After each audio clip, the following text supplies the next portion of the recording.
To Afghanistan now, where despite huge international aid donations, hundreds of children are still living in squalor in the capital, Kabul. Aid groups say malnutrition is rampant across the country and access to healthcare is extremely limited. For every 1,000 Afghan children born, 165 die within a year, and a quarter of all Afghan children die before their 5th birthday. Owen has more in the first of a series of portraits of Kabul.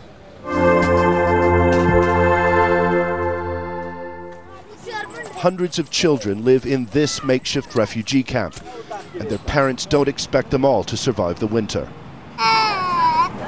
Most of these kids are malnourished, and there's never enough money to send them to hospital unless they're gravely ill. It's easier to tell the luckier ones. They're the ones with shoes. Mullah Muhammad lives here with his family. He returned to Afghanistan a year ago after being forced to leave a camp in Pakistan. But his family's village is far away and nothing remains of his old property. He says he has no other option than to raise his family here, as bad as it is. Last year we had to take the sick children from the camp to the hospital. We came back with their dead bodies. 4 or 5 children dead in this camp. 2 of my daughter dead, and I buried them nearby. His neighbors all agree the situation is grave. The weather is cold, all of our children are sick. We have no money. We have to live our lives like this. We don't have any other option. Scenes like this can be found across Afghanistan, but what sets this camp apart is its location. It's the most basic of existences. Homes made by hand from mud and rocks and just a few sheets of tarpaulin stitched together for a roof. But this isn't some remote village. This is the capital city, and all around construction is booming. But meanwhile, the government is struggling to deal with an influx of so many refugees. The camp is in downtown Kabul, where all around these refugees buildings are going up and new luxury villas are under construction. Yet people here say they get no help from the government and are routinely threatened if they don't leave.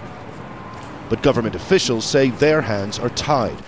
Because none of these refugees were originally from Kabul, they don't qualify for aid from the city. We cannot give them land here in Kabul if they are from other provinces, but they say it's better to be here now until there are jobs in their home provinces.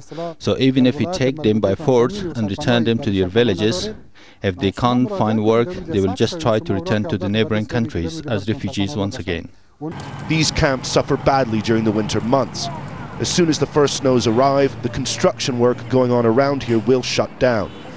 They came to Kabul hoping for some help, only to discover that in a capital city trying to rebuild and struggling to look after its own residents, there's just not enough money to go round.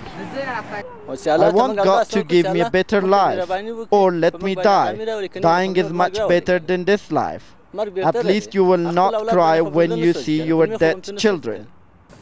And while they wait and hope help will arrive, all parents here can do is try to figure out how they can keep their families alive until springtime. Owen, Al Jazeera, Kabul.